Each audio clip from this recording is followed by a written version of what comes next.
तो चलिए आज का क्लास शुरू करते हैं, क्योंकि अब जनरल वाला जितना भी इलस्ट्रेशन था एनसीईआरटी की बुक में वो हमने सारा देख लिया है।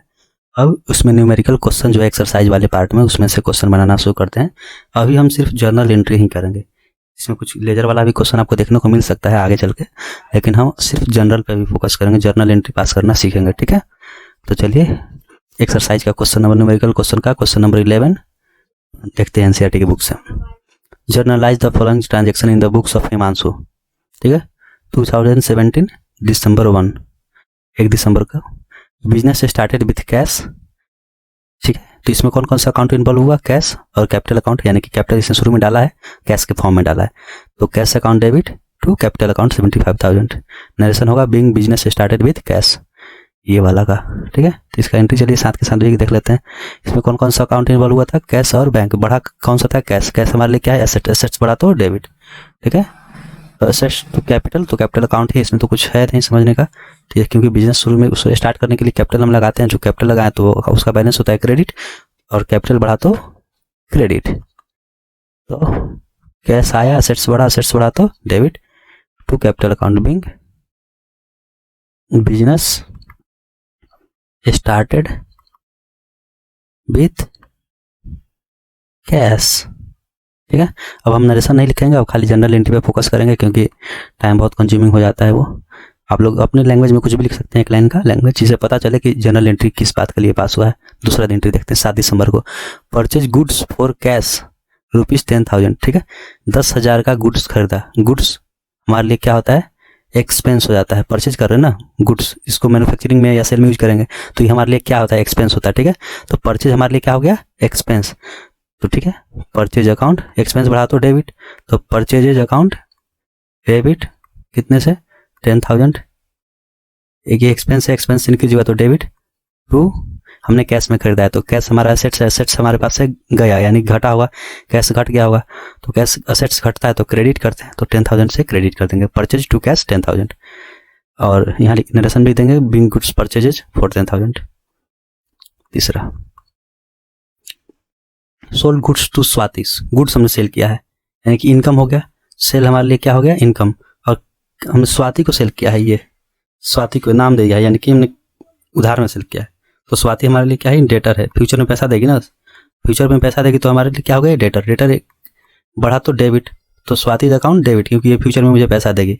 तो एसेट्स हो गया, एसेट्स बढ़ा तो डेबिट। स्वाति हमारे लिए अब एसेट्स है।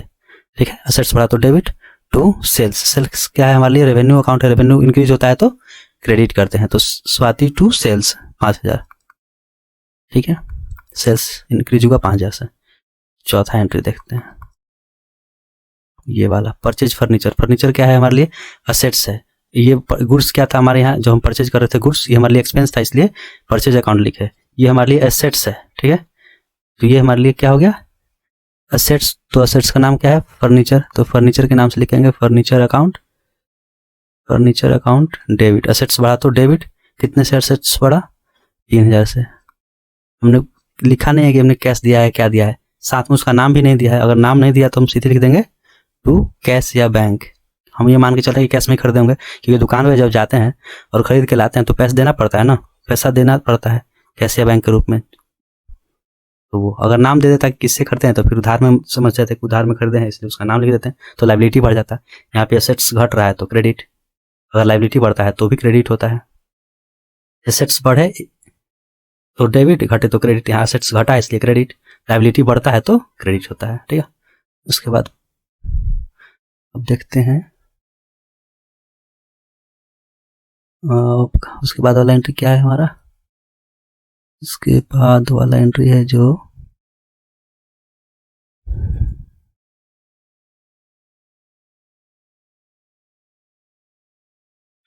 ये वाला एंट्री,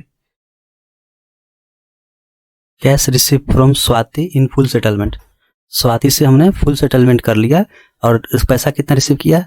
सिर्फ 4,000, यानी 1,000 तो हमारा लॉस हो गया।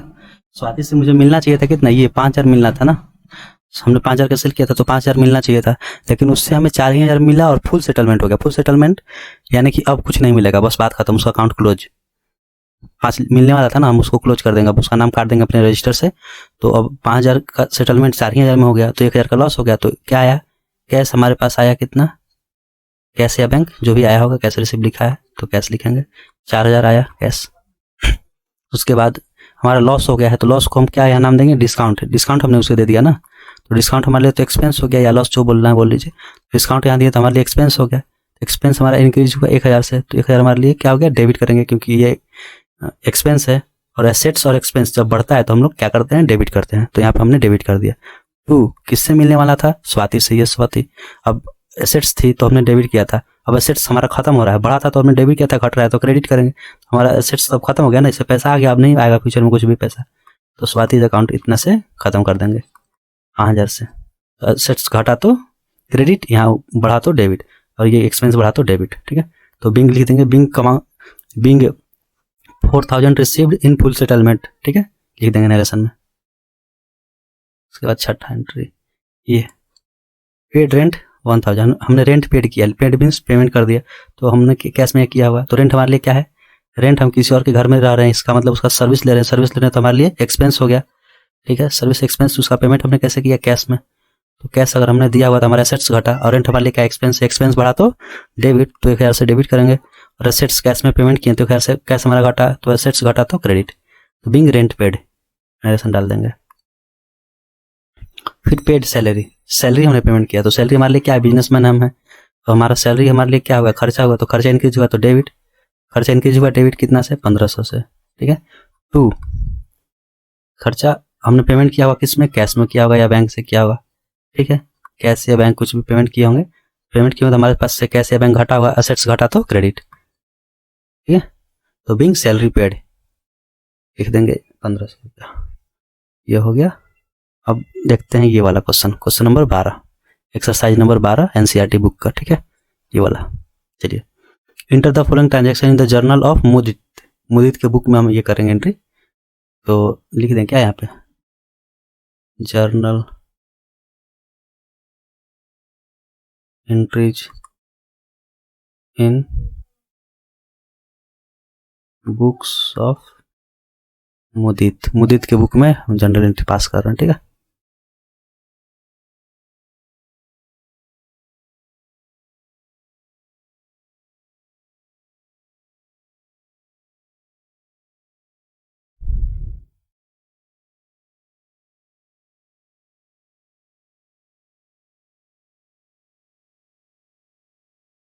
General entries in books of Mudit, ठीक है। चलिए, 2017 जनवरी 1 जनवरी को क्या हुआ, commence business with cash, cash से हमने बिजनेस शुरू किया, मतलब मुदित ने शुरू किया, तो एंट्री क्या होगा, कैश अकाउंट डेबिट। इसके पीछे का लॉजिक अब मैं बार बार रिपीट नहीं कर रहा क्योंकि समझ में गए होंगे आप लोग। एसेट्स बढ़ा है कैपिटल के फॉर्म में, तो एसेट्स बढ़ा तो डेबिट 175 से, और कैपिटल इंक्रीज हुआ तो क्रेडिट कितना से, 175, ठीक है। दूसरा बिल्डिंग हमने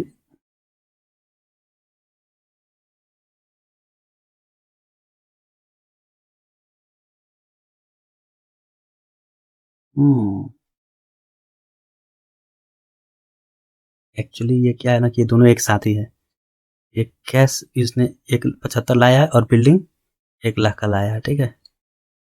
यहाँ पे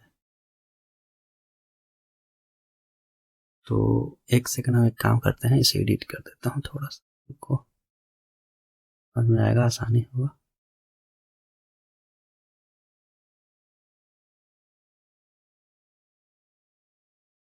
तो एक सेकंड रुक जाइए आप लोग थोड़ा सा, ठीक है। तो चलिए, इसका एंट्री एक्चुअली में थोड़ा सा कुछ ऐसा होगा, मैं दिखा देता हूँ, एक ही एंट्री पास करना होगा।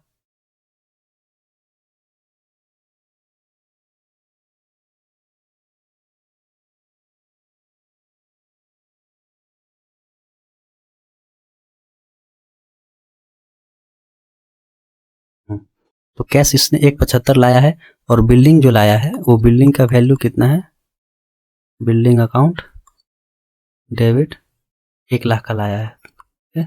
टोटल कितना लाया कैपिटल के फॉर्म में, कैपिटल देखिए 2 तरीके से आ सकता है, या तो कैश के फॉर्म में, कैश या बैंक के फॉर्म में, या फिर कोई एसेट्स, दूसरा एसेट्स भी आ सकता है। इसने कैश लाया 175 और बिल्डिंग का जो लाया उसका वैल्यू था 1 लाख, तो ये भी कैपिटल ही है ना, बिजनेस में पूंजी लगा रहा है, तो पूंजी किस फॉर्म में लाया, कुछ पैसा कैश में लाया, कुछ पूंजी कैश में लाया, कुछ बिल्डिंग के रूप में लाया, तो टोटल इसने कैपिटल कितना लगाया, 275 का। ठीक है,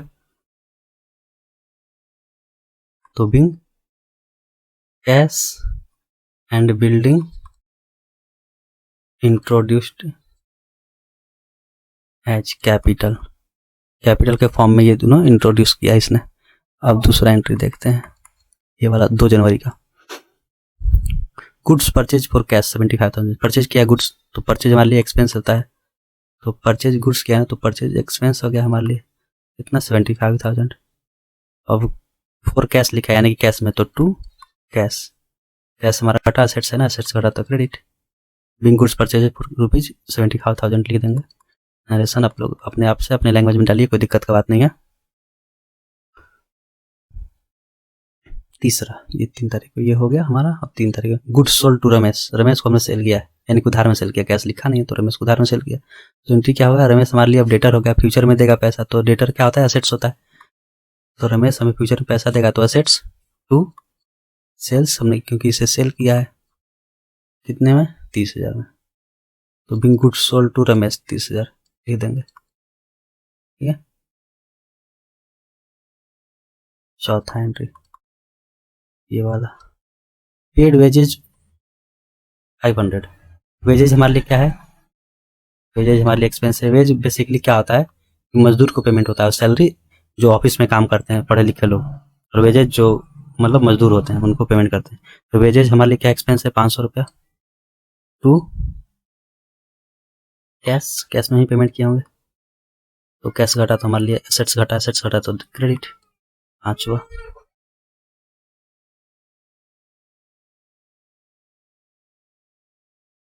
ये वाला, ठीक है, देखते हैं। सोल्ड गुड्स फॉर कैश 10,000, देखिए कैश इसमें सेल किए हैं, तो कैश अकाउंट डेबिट कितने से, 10,000 टू सेल किए हैं, रेवेन्यू बढ़ा तो क्रेडिट, कैश आया तो डेबिट।